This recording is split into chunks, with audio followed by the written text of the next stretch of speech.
Salam dostlar.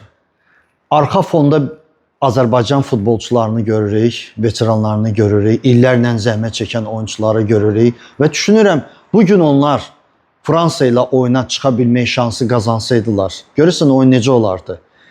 Maraqlı bir oyun olardı hər halda. Biz keçmişi xatırlayardıq, amma indi o maşını geri qaytarmaq mümkün deyil. Bu gün meydana başqa futbolçular çıxacaq. Üzümü o futbolçulara tutub deyirəm ki, çalışın. İmkan daxilində uduzmaq da olar, böyük hesabla da uduzmaq olar, amma vuruşun. Çalışın meydanda bütün zəhmətinizi qoyasınız, özünüzü göstərəsiniz. Düzdür bilirəm, Mbappe'nin o sözləri sizi biraz qıcıqlandırıb, kişinin oğlu 6 gol vurmaq istəyir.